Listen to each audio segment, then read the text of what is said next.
네, 국민의당 안철수 대선 후보가 국민의힘 윤석열 후보와의 야권 단일화 결렬을 공식 선언했습니다. 국민 경선 여론조사 방식의 단일화를 제안한 지 일주일 만인데요. 여야는 중반전에 돌입한 대선판에 미칠 영향에 촉각을 곤두세우고 있습니다. 주요 대선 후보 움직임도 함께 짚어보시죠. 한상희 가천대학교 부교수, 정태근 전 국회의원 나오셨습니다. 두 분 안녕하십니까? 네, 안녕하세요. 네. 안철수 후보가 이제 오늘 예전에 없던 기자회견을 열어서 갑작스럽게 단일화 결렬을 선언을 했습니다. 오전에 윤석열 후보와 통화했다라는 내용이 들릴 때까지만 해도 뭔가 진전이 된 게 아닌가 싶었거든요. 결심 배경부터 우선 들어볼까요? 안철수 후보가 지지율이 8% 정도 나오잖아요. 어쨌든 300만 명의 국민의 지지를 받는 사람이에요. 그런데 그 사람의 어떤 제안에 대해서 쉽게 말하면 깔아뭉갠 거죠. 답을 안 한 거죠. 이것도 문제인데 그 뒤로 쏟아진 조롱과 하여튼 이게 굉장히 심했어요. 이준석 대표는 불상 부처 위에 손오공 그림을 올리지 않았습니까? 예. 이거는 정치인으로서 안철수에 대한 무례 이인 걸 넘어서 인간적으로 이건 인간에 대한 모욕이에요. 사실 이런 모욕을 받아가면서 일주일 동안 좀 버틴 안철수 후보가 더 놀랍다고 할 정도로 네. 이건 기본적으로 인간 어떤 굉장히 모멸감을 느꼈을 거고요. 두 번째는 이런 상황에서도 끊임없이 단일화라는 거를 얘기를 해가면서 선거운동을 끌어가면 선거운동의 동력이 살 수도 없고요. 예. 문제는 이런 정도의 굴욕을 참고 단일화를 만약에 국민의힘이 원하는 대로 만약에 중도 포기를 하면 다음 정치 생명은 없다고 봐야죠. 어떻게 정치인이라는 것은 자기의 그 자신감, 자기의 이야기를 하면서 그걸 먹고 사는 사람들인데 이런 굴욕적인 걸 당하면서까지 계속 단일화를 구걸하는 모양을 취한다? 이건 자기의 정책 미래를 없애버리는 짓입니다. 그래서 저는 일주일 정도 상황을 두고 본 건데 그 전부터 이 단일화 문제에 대해서 안철수 후보가 어느 정도 결심이 있었던 게 아닌가 싶어요. 물론 뭐 단일화가 아직까지 뭐 전혀 없다라고 볼 수는 없겠지만 오늘 마지막 그 기자회견 답변이 네. 그 결단을 내릴 가능성 없습니까? 그랬더니 저쪽은 그럴 가능성이 있습니까? 라고 되물었다는 거잖아요. 근데 결단을 안 하겠다는 거죠. 본인이 낸 조건을 이제는 뭐 기간도 얼마 안 남아서 못하지만 결단을 내릴 생각도 없다. 이거는 안철수 후보가 자기의 길을 갔다고 그냥 가겠다라는 결심을 되게 강하게 비춘 거라고 봅니다. 그건 정치 생명을 위해서도 지금 그럴 수밖에 없는 상황까지 좀 몰렸다라고 봐요. 그런 상황까지 몰아붙인 국민의힘이 저는 상당히 정치인 또는 인간적으로 굉장히 좀 무례했다고 봅니다. 컸다고 예. 봐요. 조금 전에 이제 국민의힘 공식 반응이 나왔는데 여전히 뭔가 단일화 가능성은 열려 있는 듯한 반응이었거든요. 좀 어떻게 보고 계십니까? 그렇죠. 이제 단일화 문제는 안철수 후보가 먼저 제안을 했습니다만 그 지지율을 앞서고 있음에도 불구하고 단일화 문제가 절실한 사람은 윤석열 후보고 또 정권 교체를 바라고 있는 유권자들의 입장들을 생각 안 할 수가 없는 거거든요. 그러니까 안철수 후보 입장에서 보면 단일화 이슈 제기가 된 이후에 지난주에 보면은 이제 윤석열 후보의 지지율이 많이 상승을 했는데 그 절반 정도는 안철수 후보 쪽에서 이동한 게 있었거든요. 이게 하나의 문제가 있었고 두 번째로 지금 안철수 후보가 오늘 기자회견 입장을 발표하면서도 보면 상당히 이제 감정적으로 경우에 어긋나는 일 또는 뭐 이 상중에 모욕적인 일 뭐 이런 일들이 많이 있었다라는 부분들이 제기됐는데 그래서 오늘 조금 전에 이양수 대변인의 입장을 보면 좀 애매한 입장을 얘기했어요. 네. 예를 들면 안철수 후보가 결렬의 책임은 윤석열 후보한테 있다고 하는데도 그 문제에 대해서 부정하는 내용을 얘기도 안 했고 그리고 어떻든 정권 교체를 위해서 실망시켜드린 일을 안 하고 정권 교체를 해서 함께 뭔가를 해보자 이런 얘기를 했거든요. 당초에 지금 국민의힘이나 윤석열 후보 입장에서 보면 뭐 일부 이제 뭐 이준석 대표를 비롯해서 몇몇 분들이 이제 압박하는 식의 얘기를 계속 해왔습니다만 일단 후보의 뜻과는 다르다라는 얘기들을 제가 듣기로는 비공식적으로 안철수 분 쪽에 전했고 네. 이번 주가 사실은 이제 협상을 하려고 했던 시점이라고 보여지거든요. 그래서 내일은 어차피 TV 토론이고 지금 이제 투표용지가 인쇄되는 게 다음 주 말부터 시작되거든요. 딱 그래서 한 6일 정도의 여유가 있습니다. 그래서 그 기간에 뭔가 다시 좀 물밑 접촉을 좀 해나가는 과정이 있지 않겠는가. 어떻든 국민의힘 입장에서 보면 뭐 안철수 후보한테 숙이고 안철수 후보한테 더 양보하는 이런 차원을 넘어서 가지고 정권 교체를 바라는 모든 유권자들한테 윤석열 후보와 국민의힘이 지금 최선을 다하고 있다. 더 많은 걸 내줄 수 있고 더 머리 숙이고 더 겸손할 수 있다. 이 모습을 보여주는 것이 굉장히 중요하기 때문에 예. 일단 안철수 후보가 결렬을 선언했음에도 불구하고 아직까지는 완전히 닫혀져 있는 것은 아니다. 이렇게 봐야 될 것 같습니다. 근데 이한수 대변인 발언을 보면 어쨌든 여론조사 후의 단일화 방식은 여전히 받아들이지 않을 것 같은 분위기거든요. 좀 어떻게 보시는지도 궁금합니다.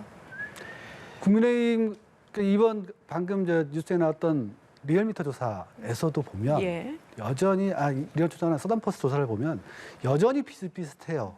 국민 경선 방식으로 갔을 때. 근데 지금 굉장히 많이 앞서고 있는 윤석열 후보 입장에서는 안철수 후보에 비해서 이 방식을 받아들이기 굉장히 어렵거든요. 그러니까 제가 지난주에 말씀드렸지만 단일화라는 거는 그만큼 절박하거나 아니면은 후보가 내가 안 돼도 좋다라는 결단을 내려야 돼요. 내가 안 되더라도 뭐 정권 교체를 하는 그 대의의 복막에 결단을 내려야 되는데 지금 윤석열 후보는 그런 결단을 내릴 생각이 없어요. 네. 따라서 여론조사 방식은 안 되는 겁니다. 물 건너간 거예요. 그러면 다른 방식으로 우리 정태우 의원이 말씀하신 대로 예우를 해가거나 이래야 되는데 당장 또 이준석 대표 같은 경우에 또 조롱을 또 했거든요. 뭐 유지를 받들어서 완주한다는 거는 택도 없는 소리다. 네. 이렇게 조롱을 받아가면서 협상이 진행될 수는 없습니다.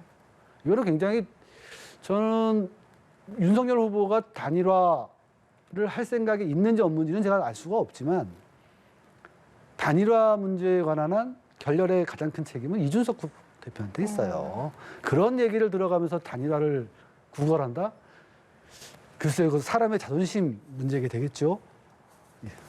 그래서 좀 여론조사 방식이건 단한 방식이 좀 어렵지 않느냐. 후보가 정말 적극적으로 나서기 전에 어렵지 않느냐 이렇게 보고 있습니다. 네. 지금 말씀하신 대로 이준석 대표도 입장을 내놨죠. SNS 통해서 유세버스 사고로 사망한 고인이나 유지를 근거로 완주하겠다는 건 이해하기 힘들다라는 반응도 내놨고 그 이전에도 여러 가지 비판들을 했고요. 이거는 좀 단일화 과정에서 약간 협상을 어렵게 한다는 비판도 있는 것 같고 좀 어떻게 보고 계십니까? 대단히 잘못한 겁니다.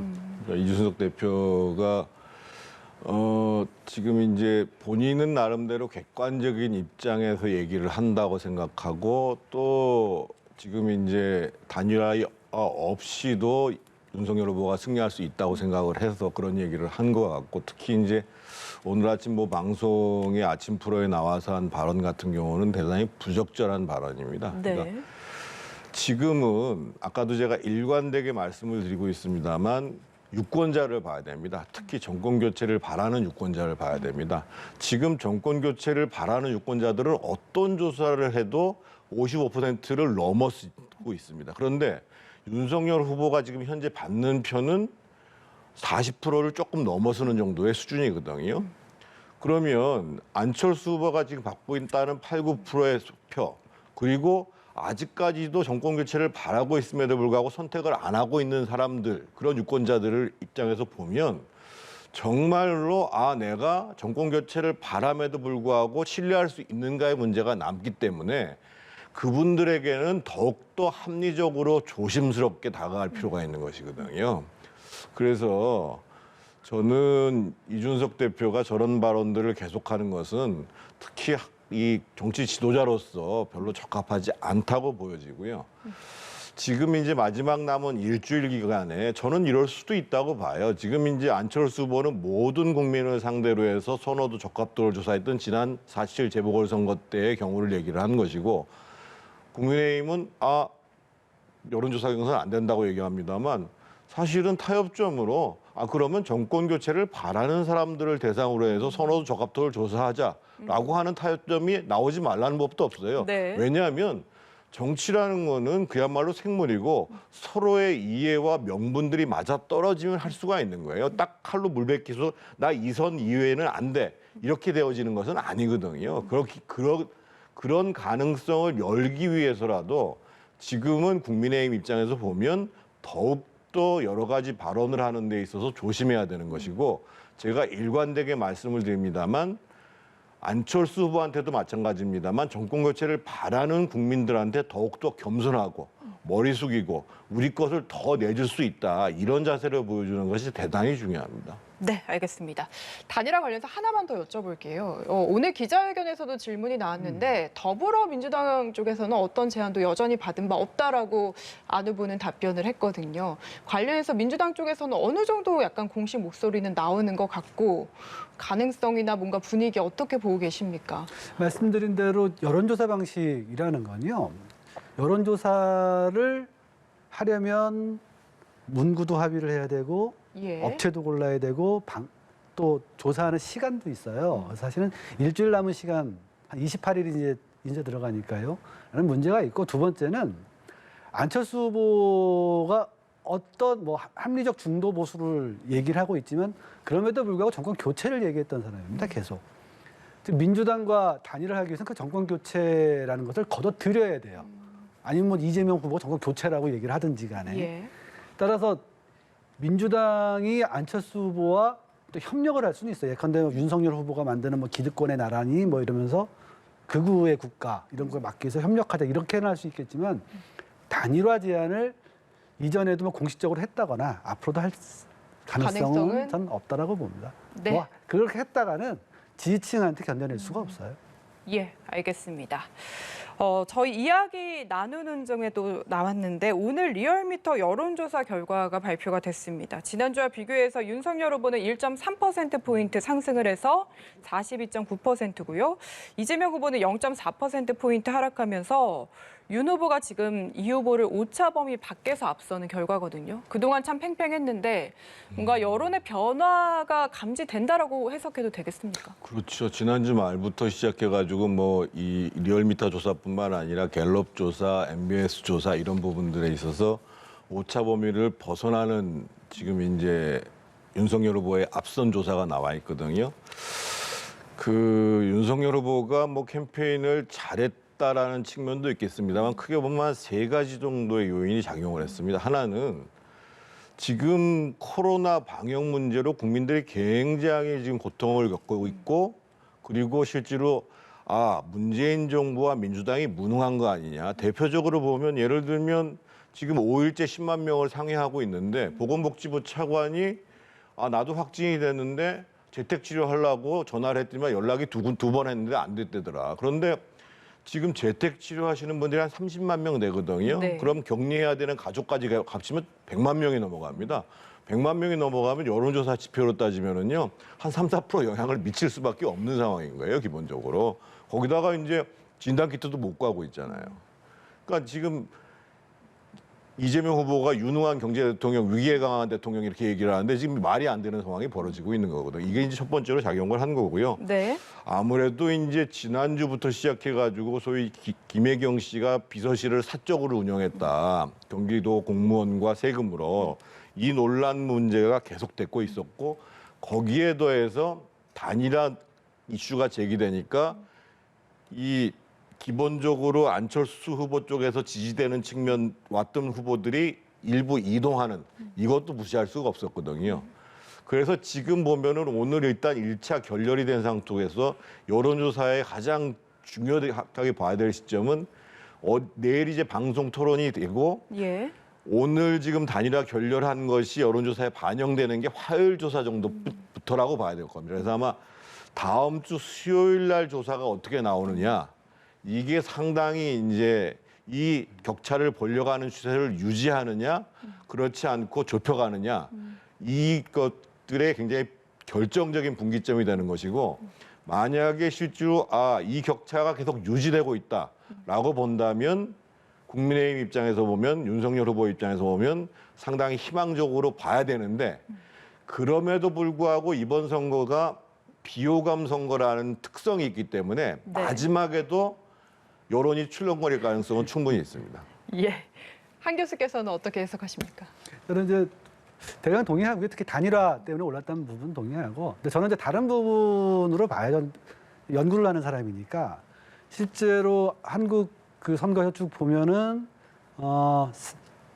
김대중 시대 때 이제 6대4 구도에서 노무현 시대를 거치면서 45대 55, 지금 이제 52대 48 구도라고 얘기를 해요. 이게 왜 그러냐면 지난 19대 대선에서 보면 민주당과 정의당 합치면 48이 나옵니다.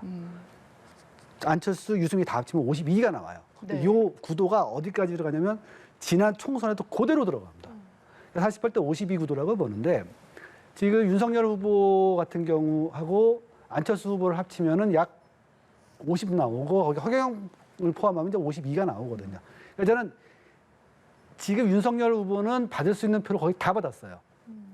다 끌어모았거든요. 그런데 지금 그 이재명 후보 같은 게 37, 38 나오고 거기에 심상정 후보를 보태봤자 41 정도예요. 즉 6, 7% 정도가 실제로 이재명 후보도 지지하지 않고 그러니까 즉 여론조사에 잡히지 않는 스텔스층이거든요. 이 사람들이 어디로 가냐가 되게 중요한데 실제로 이 사람들이 어디서 그렇게 잡히나 보면은 20, 30대 여성 중도진보층 서울 경기 쪽에 잡힙니다. 네. 이 층이 지금 윤석열 후보로도 안 가고 원래 이재명 그러니까 민주당 쪽으로 와야 될 6, 7%지만 안 움직이는 거예요. 이 사람들이 움직이면은 사실은 이재명 후보 입장에서는 안철수 후보가 완주하는 한 승리 가능성이 되게 높아지죠. 그래서 지금 이제 어떻게 흐름이 변하느냐가 문제인데 이 리얼미터 조사도 보면 1일부터 500명씩 매일 조사하는 겁니다. 3,000명을 조사하는 건데 지난주 월요일에는 굉장히 한 5, 6% 벌어졌다가 그러니까 어제죠. 금요일에는 2% 차례까지 좁혀졌다고 네. 쭉 이런 추세선이 나왔어요. 그래서 이것이 이제 단일화 결렬 문제 이것이 이제 어떻게 영향을 미칠 것인가. 즉 단일화 때문에 올랐던 2, 3%가 어디로 움직일 것인가. 그리고 안철수 후보가 생각보다 이 단일화가 시작되면은 항상 높은 층은 2, 3% 올라가고 낮은 층은 멈춰 있거나 떨어지는 경향이 있습니다. 그래서 다시 복귀를 하고 단일화가 결렬되면 그럼 다시 안철수 후보가 10%로 복귀를 할 것이냐.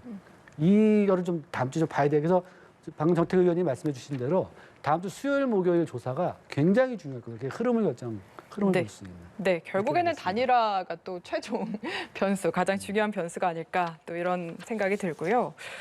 한 교수님의 해석에 이재명 후보 캠프 측도 좀 공감을 하는 건지 지금 집토끼 잡기에 굉장히 공을 들이고 있습니다. 호남 방문에 이어서 지금 경기도 유세 이어가고 있는 상황이고요. 반면에 윤석열 후보는 내일 있을 TV 토론에 집중을 하겠다면서 지금 공식 일정은 잡지 않았는데 이런 선거 유세 성향이라고 해야 될까요? 좀 어떻게 해석하고 계십니까? 이재명 후보는 지금 지난주에 격차가 벌어졌기 때문에 본인의 지지를 올릴 수 있는 부분들에 집중하는 것이 맞죠. 근데 이제 윤석열 후보가 내일 그 토론에 집중하는 이유는요. 그러니까 이제 상대적으로 토론에 있어서의 경쟁력 이것도 중요한 문제입니다만 내일이 이제 경제에 대한 부분들이거든요. 예. 그러니까 실제로 국민들이 정권 교체에 대한 의지가 가장 높아지게 되는 기저에 깔려 있는 것은 경제 문제예요. 그러니까 예를 들면 부동산 문제, 뭐 세금 문제 같은 경우는 뭐 새롭게 말씀드리지 않는다고 하더라도 예를 들면 지금 탈원전 문제 같은 경우에 있어서는 선거 끝나면 지금 전기값 인상으로 지금 나타나는 문제인 거고 네. 지금 소득 격차는 더 벌어지고 있고 이 정부가 이제 일자리를 창출하는 정부라고 그랬는데 오히려 지금 통계청의 조사를 보니까 풀타임 정규직은 줄어들고 비정규직은 늘어나고 그리고 이제 어려운 사람들을 위한 정부라고 그러는데 소득 격차는 더 벌어졌다는 거죠. 그래서 이런 부분들에 대해서 조목조목 잘 정리를 해서 이렇기 때문에 국민들의 먹고 사는 문제를 위해서라도 정권 교체를 해야 됩니다라고 윤석열 후보가 내일 토론에서 잘 보여줘야 되거든요. 네. 그래서 경제 문제에 대해서 상대적으로 약점이 있는 것 같아서 뭐 공부를 주력하는 문제가 아니라 내일 경제 문제에서 문재인 정부의 실정 그리고 이재명 후보가 그것을 계승하는 문제와 관련해 가지고 아주 구체적으로 명징하게 얘기를 하는 것이 저는 굉장히 큰 선거운동이라고 보거든요. 그래서 내일 지금 윤석열 후보는 오늘 좀 잘 준비를 해서 예. 왜 정권 교체를 해야 되는가를 경제적 측면에서 잘 보여줘야 됩니다.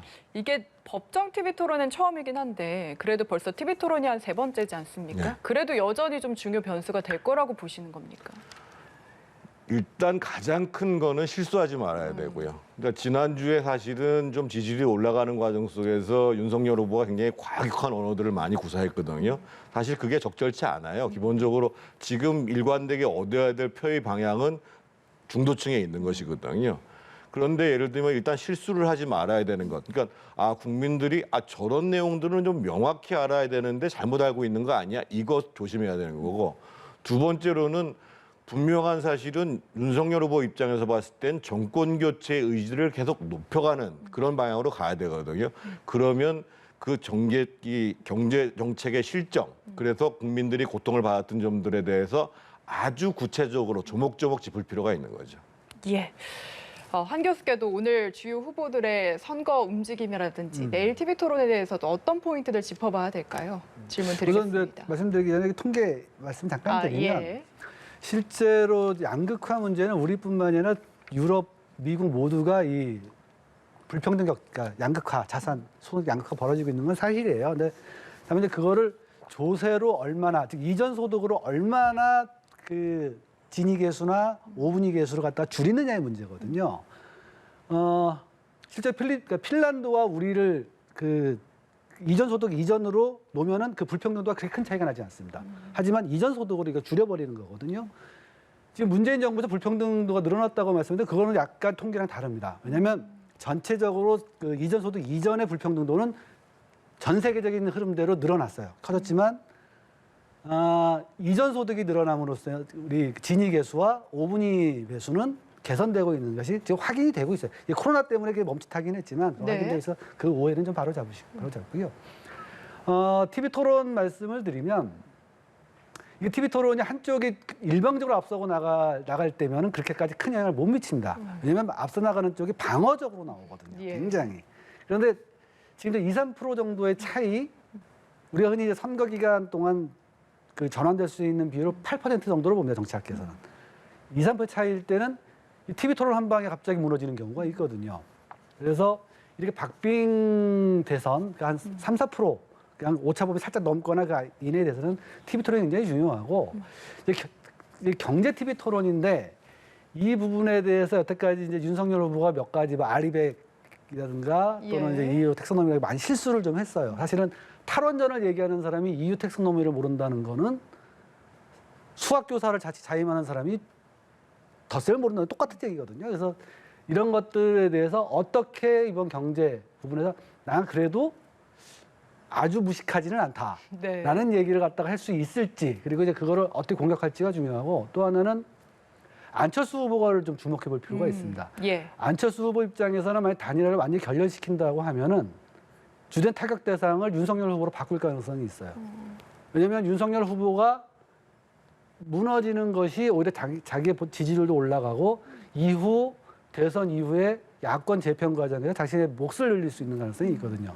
그래서 이제 안철수 후보가 만약 윤석열 후보를 공격을 한다면 제가 보기엔 단일화 결렬이 진심이고 그게 아니라 여전히 지가 똑같은 흐름을 유지를 한다면 아직도 혹시나 하는 생각을 갖고 계신 것이 아닌가 이렇게 해석할 수도 있지 않을까 해서 내일 TV 토론 좀 재밌게 볼 수 있을 것 같아요. 예, 알겠습니다.